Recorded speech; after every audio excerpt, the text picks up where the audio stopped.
Britain's royal palaces. Majestic, It's absolutely dripping in history. luxurious, The White Drawing Room at Buckingham Palace is like a scene from a Disney film. and packed to the rafters with incredible secrets. Secrets that the royal family would much prefer not to be made public. From royal courtships to royal births to royal marriages and scandals, the palaces have played host to all of that. This series goes behind palace walls. The royal palaces represent the monarchy and have incredible history. We'll learn how these iconic creations were built. 16th century kings built with brick in a way that we wouldn't recognise today. This is George IV leaving his mark on the centre of London. Uncover the spectacular palace art housed within. The royal collection is vast, and I mean vast. It has more than 1 million objects spread across all of the royal palaces. Just imagine what has been collected over centuries. So this collection is unlike any other collection in the world.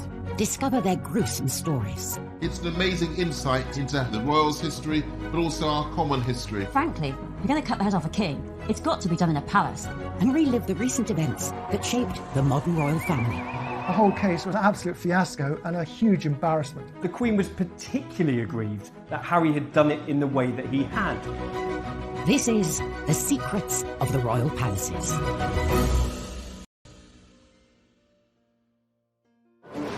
This time, a palace security breach puts the Queen in peril. To wake up to find a complete stranger standing over your bedside must be terrifying. We reveal Sandringham's scandalous past as a playboy prince creates the ultimate party palace. He was a gambler, he was a bit of a drinker, and he was constantly at it. And the world's most iconic palace suffers a plumbing problem. She had this handkerchief covered in perfume just put to her nose so she wouldn't smell it. We reveal the secrets of Leonardo da Vinci's drawings hidden within the royal collection. Can you imagine the changes in the course of modern science that might have come about had we discovered them earlier? And we glimpse inside Windsor's coronavirus bubble. Like everybody, the Queen has had to make sacrifices during lockdown. Like the monarchs who have gone before her, the Queen has a range of spectacular palaces to enjoy. She doesn't visit them on a whim. The royal year runs like clockwork. The Queen's calendar doesn't change. Every summer is at Balmoral and every Easter is always spent at Windsor. And for Christmas, there can only be one location, Sandringham in Norfolk. We think of Sandringham as all the royals getting together for their Christmas Day service and getting those iconic shots. This century, monarchs had spent the festive season at Windsor Castle. But this changed when the royals put down roots at this much-loved family home. Set in 20,000 acres of Norfolk countryside, this mini-kingdom has been the private home of 4 generations of British monarchs. Sandringham's not an obvious regal property. It's often criticised for just being a country house and not a necessarily very distinguished one either. But the point of it is that it is comfortable.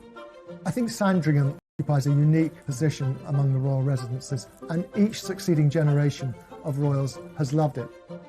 Sandringham is about the private person. It's about the family life behind the image of the throne. Prince Philip has retired there. So in many ways a kind of wholesome royal family house, but indeed its history was rather different. In 1862, Queen Victoria acquired the Sandringham estate for her somewhat wayward son and heir, Edward.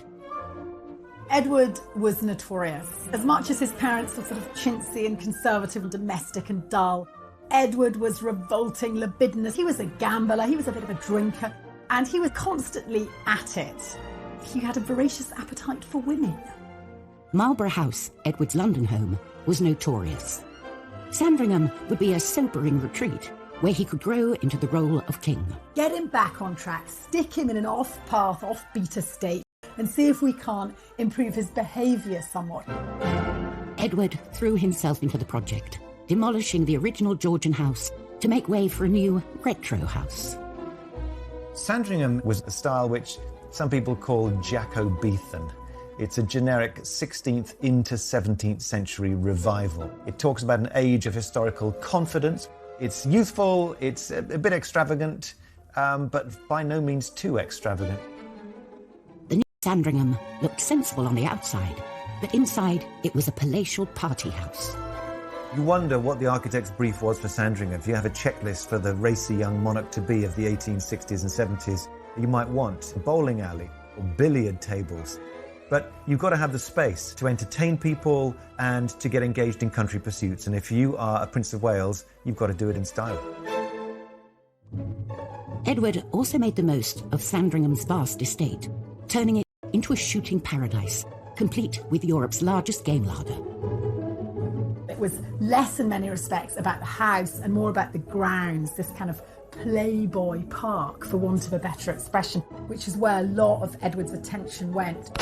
They planted thickets and they imported literally bags of the very best shoot in England, and that really, really mattered at the time. They say time waits for no man, but at Sandringham, even the clocks were subject to royal whims. Edward was absolutely determined to try and cram in as much hunting each day as he could. And indeed, he changed the clocks, created Sandringham time to give him more daylight hours to hunt in. Sandringham time, 30 minutes ahead of Greenwich Mean Time, was the official time on the estate from 1901 until 1936. And eventually, Edward's mother got her wish, as he and his country house settled down somewhat. The thing about Sandringham is that, like its inhabitants, it grew up. It went from being a place of billiards and bowling to more cultured pursuits as Edward VII and Queen Alexandra and their children all evolved and grew up. And so the old bowling alley became the Long Library, and that's where the Queen is shown when she gave her first televised address to the nation. So it's not a fixed thing, it shows a life lived. The royal palaces serve as homes, as offices, and as bolt holes away from it all. But they all share a common purpose: to keep the royal family safe. Some were built with security in mind. Windsor is a castle. It was built to do battle. It was built to house armies. It was built to protect a royal family. But the palaces are not always as secure as they seem. At 6:45 a.m. on the 9th of July 1982, unemployed labourer Michael Fagan approached Buckingham Palace. His actions over the next 45 minutes would uncover a series of shocking weaknesses in the palace's security systems. He managed to climb this 14-foot high wall. And then he climbed up a drain pipe into a window and found himself roaming free in the corridors of Buckingham Palace. It's the most extraordinary breach of security. For 15 minutes, Fagan wandered around the palace. A cleaner said good morning. I think he sat on the throne. He had taken his shoes off and had no socks, so he must have looked quite a sight. But clearly, nobody took any notice. Exactly how had Fagan evaded palace security? Apparently an alarm sensor had detected his movements, but police dismissed it. The officers in that control room had been desensitised to the alarms because there was ongoing problems by them giving false readings. And no one would have known. But his early morning jaunt didn't end there. He entered a room that would turn his trespass into a worldwide scandal. At 7:15 a.m, he found the door to the Queen's bedroom unprotected. Her security detail had gone off the night duty at 6 o'clock, and nobody else was in place. And the next line of defence, her footman, was nowhere to be seen. The footman had taken the dogs for a walk, so the Queen was there on her own. Inside the bedroom, Fagan opened the curtains and woke the Queen. The sight of this slightly dishevelled man wandering into her bedroom must have been really, really terrifying for the Queen. To wake up to find a complete stranger standing over your bedside must be terrifying. The Queen pressed the alarm bell in her bedroom. But no one came. The Queen was incredibly composed. She kept Fagan talking. She remained incredibly calm. The Queen clearly got the measure of Michael Fagan, engaged him in conversation. In fact, Fagan asked for some cigarettes. Luckily, a maid who'd been cleaning nearby entered the Queen's bedroom. The maid went to get cigarettes and returned with police officers. Fagin was marched out of the palace, with everyone realising the Queen had been very lucky. It was a complete, utter disaster from a protection point of view. I mean, by very good luck, Michael Fagin did not go there with the intention of harming the Queen. But it could have turned out really badly. The impact of this break-in went much further than the Queen's bedroom. The commander of A Division was forced to resign, and several other junior officers were actually disciplined and as a consequence. Changes to palace security were made, with more armed police officers and upgraded security systems. And it seemed to do the trick. Buckingham Palace remained watertight for 20 years. But in 2003, tightened security was breached to an even more terrifying degree, when an undercover journalist revealed how easy it was to get to the very heart of the royal palace. He even served the Queen and the Duke of Edinburgh their breakfast. Coming up in Secrets of the Royal Palaces, we learn how a king lost his head in front of his palace. One moment you're decorating your palace, next moment you're executed outside it. And we uncover the groundbreaking Leonardo da Vinci drawings that lay hidden inside Windsor Castle. For about 250 years, these discoveries lay secret, hiding in the royal collection.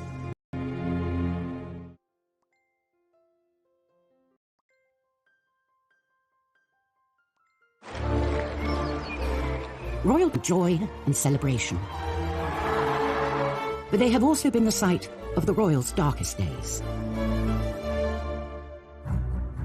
In January 1649, the monarchy was in peril, and so was King Charles I. He'd lost the English Civil War against Oliver Cromwell and his parliamentarians, and now he was on trial. He was essentially put on trial for not doing the job of king in the way he should have done, for really taking too many powers from Parliament and proroguing Parliament too much, so don't do that. He defended himself quite valiantly and said he shouldn't be on trial at all because he was king and only answerable to him up there. But it was a foregone conclusion, open and shut case to the Cromwellians. He was found guilty and sentenced to be executed. Having been tried at the Palace of Westminster, the king was sent to St James's Palace to await his death. He had a lot of palaces to look at when he was suffering his final awful days. On the 30th of January 1649, Charles was marched across St James's Park, not to Tower Hill, the traditional execution site, but to the Palace of Whitehall. Because frankly, if you're going to cut the head off a king, it's got to be done in a palace. And this wasn't just any palace. Whitehall was probably the largest palace in Europe and the centre of English royal power. It was also beautiful.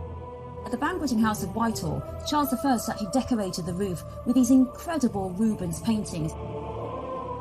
As he's going to be executed for being too divine right, too power hungry as a king, he sees over his head these murals, these beautiful paintings of kingly divine right. Charles I is taken outside Whitehall Palace, outside the banqueting house, on a scaffold. He gives a very brave and valiant speech, but unfortunately it's a bit windy and no one really can hear it. But he submits very bravely, he tucks his hair into a cap so that they can get a nice clean blade, and he raises his arm as a signal. So, that's quite significant, isn't it? That actually he gets to raise his arm. Most people who are executed have no choice when the axe comes down, but he has that moment of grace. And he was finally executed in front of everyone outside Whitehall Palace. So you have to watch out if you're a king. One moment you're decorating your palace, next moment you're executed outside it. Charles I lost his throne and his head, but he left an incredible legacy, a collection of artworks that will become the basis of the royal collection. Charles I was a great lover of the arts. He recognised the power of collecting, the power of art to showcase the strength of the monarchy and of the court. When the monarchy was restored, the collection boasting over 1 million items. Some are proudly displayed on palace walls, and others are carefully archived and rarely seen. Windsor Castle's print room is home to an extraordinary collection of some 600 drawings by Leonardo da Vinci. Leonardo da Vinci has rightly been recognised as one of the most incredible minds of all time. This collection was acquired by Charles II, who came to the throne nearly 150 years after Leonardo's death. Both men shared a passion for the arts and science. Charles II was known as the Merry Monarch. He had spent years in exile after the beheading of his father, Charles I.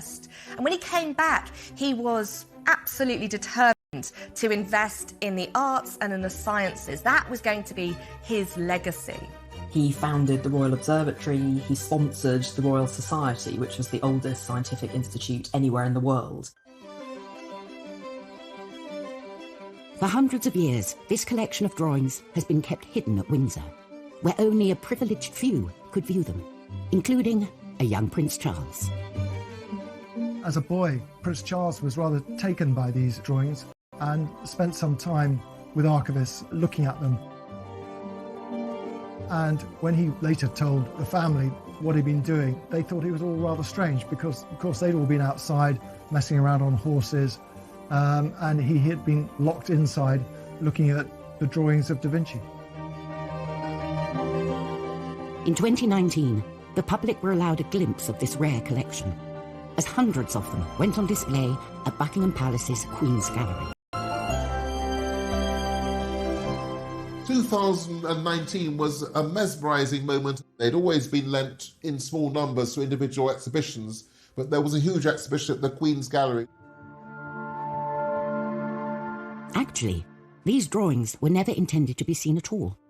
Leonardo used them as his laboratory to explore new ideas, particularly in the field of human anatomy. The things he discovered were revolutionary. Really minute anatomical drawings that can still help anatomists today. For about 250 years, these discoveries lay secret, hiding in the royal collection.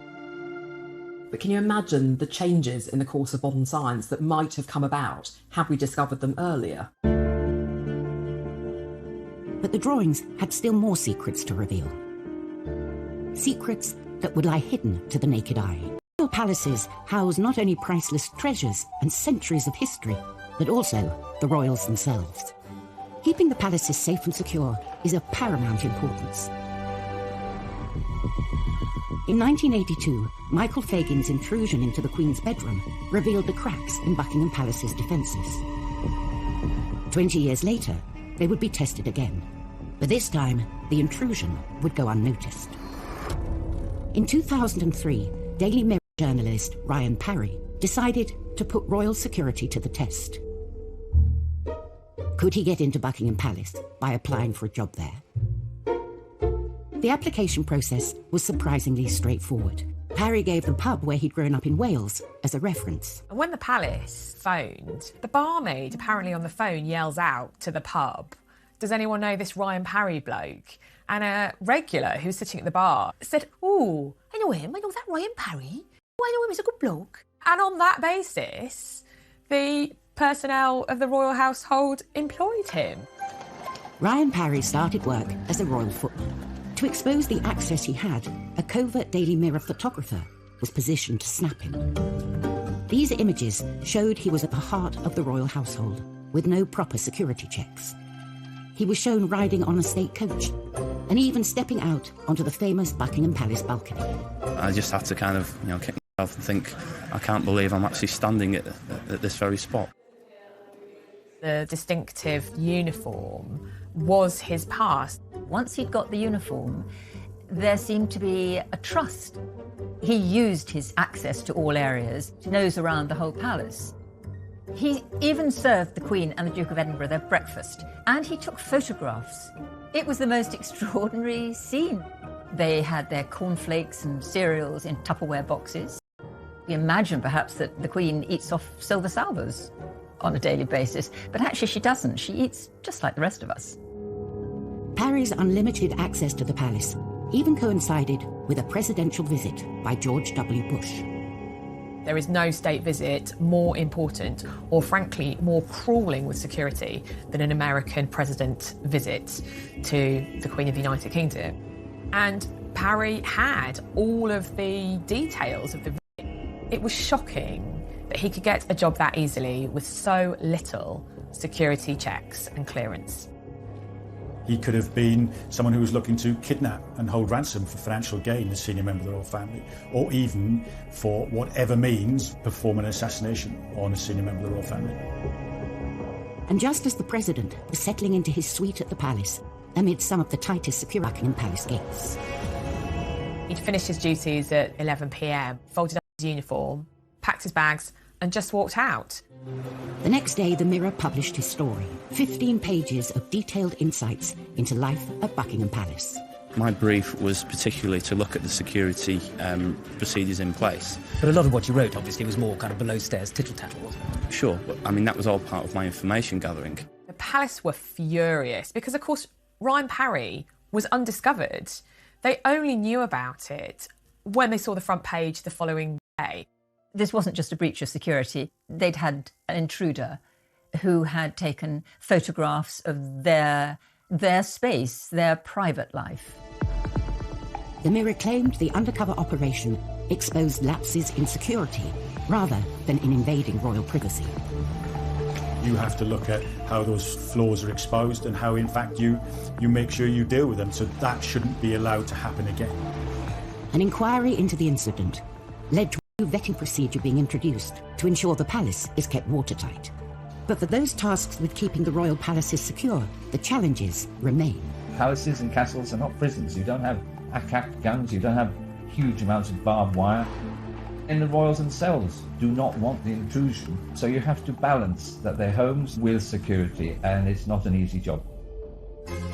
Still to come on Secrets of the Royal Palaces, we reveal Windsor Castle's invisible Leonardo da Vinci drawings. It's an incredibly rare privilege to be able to see them in the flesh. They're not normally able to be on display. And we glimpse inside Sandringham's most private of rooms, where one Thomas Crapper spared the blushes of the prince's mistresses. They would have had to have put up with gross, handsy Edward, but they could have at least lushed away their own detritus.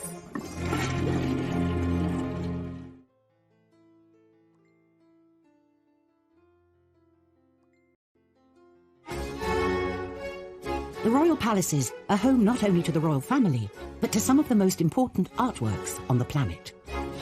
All of this stuff is the Queen's, but it's also the country's. The Royal Collection looks after all of this priceless furniture, all of these priceless paintings on behalf of the nation.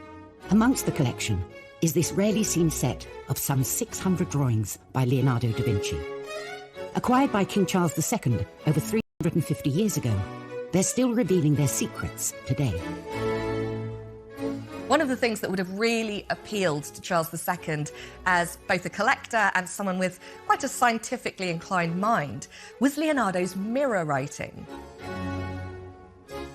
Many of the drawings are covered in a strange, so it only reads properly from right to left if you hold it up in front of a mirror.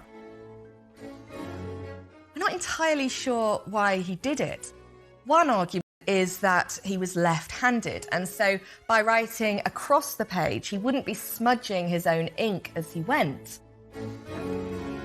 To me, it really looks like it's coded, so perhaps he used mirror writing in order to protect his ideas from people that might wanted to steal them. But these weren't the only secrets the collection was concealing. Among Leonardo's most beautiful sketches are pieces of paper that seem like they are completely blank. Over the centuries, the drawings had faded. But under UV light, they are revealed.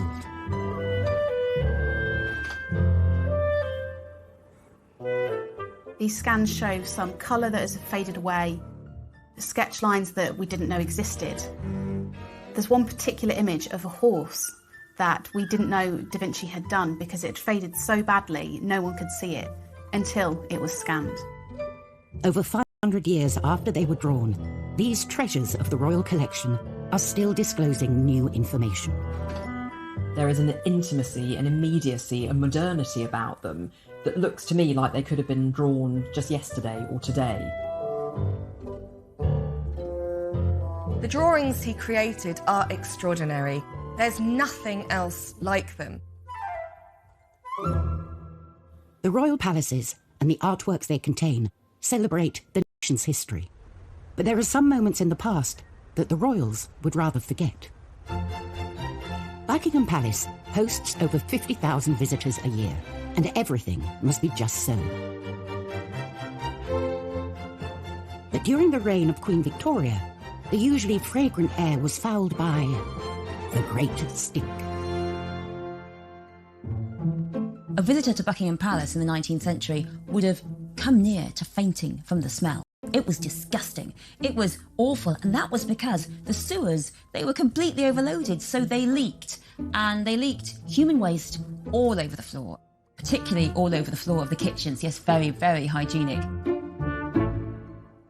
And so there's Victoria, the most powerful woman in the world, and she is living in a palace full of leaked human waste. It's completely disgusting. But it's not just Buckingham Palace that's the smelliest, perhaps least hygienic palace in the world. The whole of London is really very bad smelling, and that was literally because the sewage system wasn't up to it. And people at the time said that the Thames was actually black, and all this reached a head.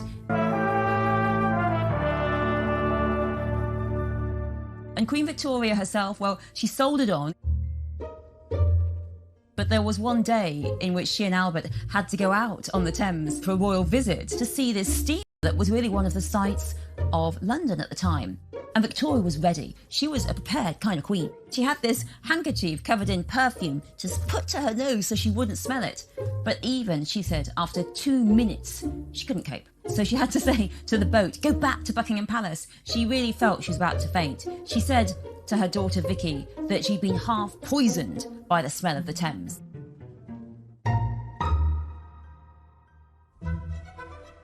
The royals might have hoped this was the end of their toilet troubles. But 13 years after the Great Stink, they faced a new sanitation issue. This time, the problem wasn't at Buckingham Palace, but at Sandringham. Queen Victoria bought the Sandringham estate for her 21-year-old son Edward, in the hopes that it would offer a calmer, healthier lifestyle. But at this idyllic country residence, a deadly threat lay undetected, and the heir to the throne was left fighting for his life. In 1871, Edward, the Prince of Wales, got really sick with typhoid fever, and it created a huge national moment of emergency. The press reported daily Edward's battle for survival. Tensions were raised because his father, Prince Albert, had died of typhoid only 10 years earlier. A great inquest was undertaken about where he might have got typhoid from. And so the issue of how to create a clean, safe, sanitary environment was something taken with the utmost seriousness. As part of the investigation into how the prince might have got typhoid, it was thought that contaminated water at Sandringham might have been the cause. The solution was for a 60-foot high tower. It had on the top of it a 32,000-gallon iron tank, which contained the water from a new spring which had been drilled. And all that fresh water then would be enough to power the taps and the toilets down in the house, but was also strong enough for 4 fire hoses to be sprayed over the roof of the place. 7 years after Edward survived typhoid, the Appleton Water Tower was completed. Built in a Byzantine brick style, it sits on the highest point of the Sandringham estate. There's an extra benefit to that because a royal viewing gallery was set underneath the tank, which gave sweeping views across North Norfolk. They must have had their fingers crossed that the tank held over the royal family. And works were carried on inside the building too. For the palace loos, Edward brought in the best.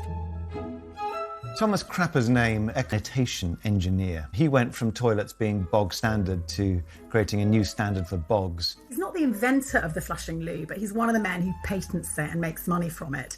He was given a royal warrant for the work that he did at Sandringham. He created all of the sanitation for this new house, including 30 cedar-seated toilets. And there were things of great beauty. For Edward, such pretty porcelain was certainly an added attraction. He was well known for keeping a string of pampered mistresses. So for his mistresses that are allowed to come to Sandringham, and they weren't all, but certainly Lily Langtry did, and we know that in the latter years Alice Keppel came to Sandringham, they would have enjoyed a flushing loo. They would have had to have put up with gross, handsy Edward, but they could have at least flushed away their own detritus. So there is always an advantage to being the lover of royalty.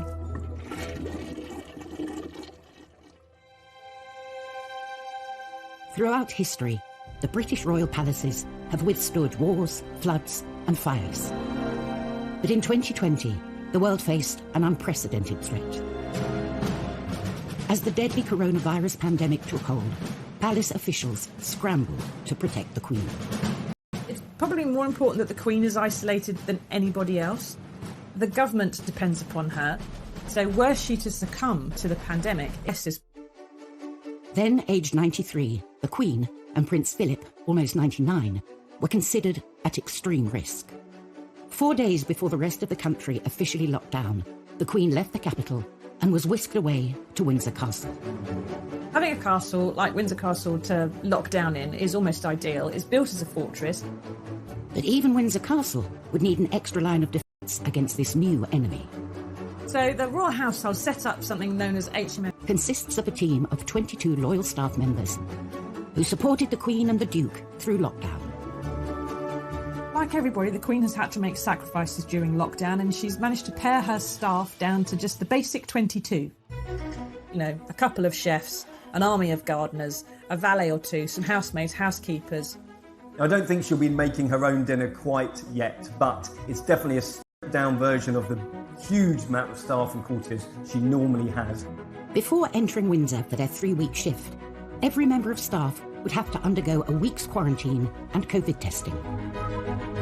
You're dealing with an invisible enemy. With the virus, it only has to come in that secure bubble that you've created.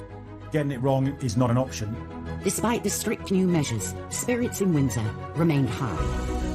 Prince Philip was particularly amused by the use of the phrase bubble, because in the 50s and 60s he was referred to in some quarters as the big bubble, which was, of course, Cockney rhyming slang, bubble and squeak for Greek.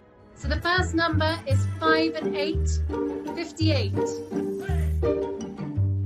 But even with palace doors firmly shut, the world was allowed a rare glimpse inside Windsor and the other royal homes. I'm very glad to have been able to join you today. One of the big revelations of lockdown has been being able to see into everyone's homes. The Queen on the phone to Boris Johnson during one of her weekly audiences, using the old-fashioned 1970s telephone surrounded by corgi ornaments. Every surface that is flat in their homes is covered in clutter. Now, these are homes of people who never do their own dusting. She may not do her own dusting, but the Queen and her team have successfully managed to keep her palace COVID-free. Coming up on Secrets of the Royal Palaces, Prince Philip's controversial plans for Sandringham cause a royal family feud. The Queen Mother, she was horrified that a house that she loved might be threatened with demolition. And we reveal the strict protocol surrounding the royal tartan. It is the most exclusive fabric that anyone could wear in the world.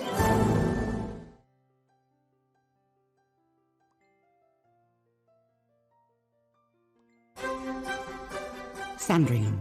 This traditional country house is much loved by the royal family, and by one senior royal in particular. Sandringham Estate is really the kingdom of Prince Philip. It was given to Prince Philip by the Queen after her accession, and the fact that he's retired there really shows that it's there that he feels most at home. But the old house hasn't always enjoyed universal acclaim. If you look at the critiques of Sandringham, it's never held up as a fine piece of furniture or bit of art in the place, with the exception of some tapestries. Philip had his sights set on a rather radical makeover. It might surprise us to think of the Duke of Edinburgh suggesting that Sandringham should be demolished. But once upon a time, he did that in 1960. If Sandringham needed to be swept with a new broom, the Duke of Edinburgh was the man to wield it. Philip carved out this role as a bit of a moderniser. Now, that's not how we'd see him today, but give the guy a break. He's in his 100th year. Prince Philip proposed that it should be pulled down and the dusty old rooms might be replaced with something altogether more modern and befitting of a 20th century monarchy. He looked to an architect called David Roberts, who'd used a brick modernism, large windows and open planning to create new types of space and lots of light. Amidst an atmosphere of post-war optimism, the Queen was sympathetic to Philip's modern ideas. But then the Duke came up against a formidable opponent. The Queen Mother hadn't really bought into that whole picture, and she was horrified that a house that she loved might be threatened with demolition. Queen Elizabeth faced a dilemma: back her beloved Philip or put family and tradition first. This isn't just a royal residence. It's somewhere that the Queen is hugely emotionally invested in. Her grandfather and her father adored Sandringham. Ultimately, the Queen Mum got her way. The Queen rejected Philip's plans, and the nation was spared the 1960s concrete palace. So Sandringham stayed the way that it always had been, and consequently, Sandringham has hardly evolved since. The interiors are still largely as they were in the 19th century. The sitting room is kind of full of knickknacks. There's the feeling that Queen Alexandra or Queen Mary have sort of just left the room. So not necessarily everybody's taste, some might say a bit over the top, but actually very, very intimate and warm and cosy. Sandringham isn't the only much-loved private royal home. Balmoral is set amongst the lochs and mountains of the Scottish Highlands. Its beauty inspired one royal to turn fashion designer. At Balmoral, the royal family love to embrace the Highland life, particularly when it comes to their attire. The family take their Scottishness very seriously, and they wear tartan a lot when they're in Scotland. For centuries, tartan has been worn by Highlanders as a symbol of clan identity. Each clan in Scotland has its own tartan. It represents the family, the lineage, the history of that particular clan. When Victoria and Albert bought Balmoral, they were keen to look the part. But as a non-Scot, Albert had no tartan. So he decided to design his own. The Balmoral tartan that was designed by Prince Albert, and it's grey and red and black. It's quite distinctive. The mottled grey background of the Balmoral tartan is supposed to represent the granite that can be found locally around Balmoral. It was slightly amended by Edward VIII. Now the version we have today is similar but slightly softer in tone. But what makes the Balmoral tartan so unique is its exclusivity. The use of the fabric has for many years been strictly controlled. The Queen is the person who has to decide if anyone else is allowed to wear it, so even those in the royal family have to get her permission. But there are a few chosen non-royals who are permitted to wear the tartan.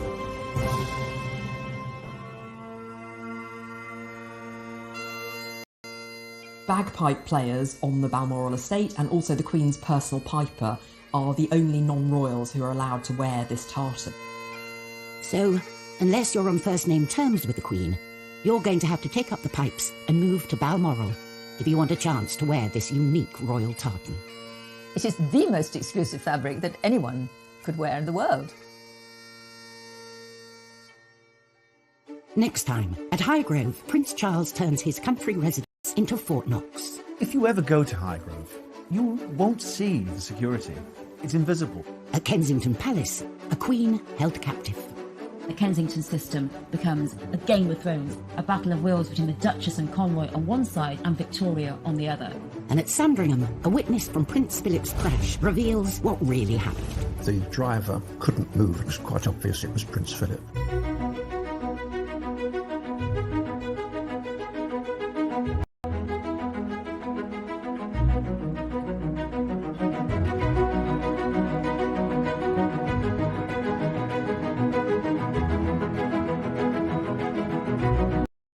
Marlborough House, Edward's London home, was notorious.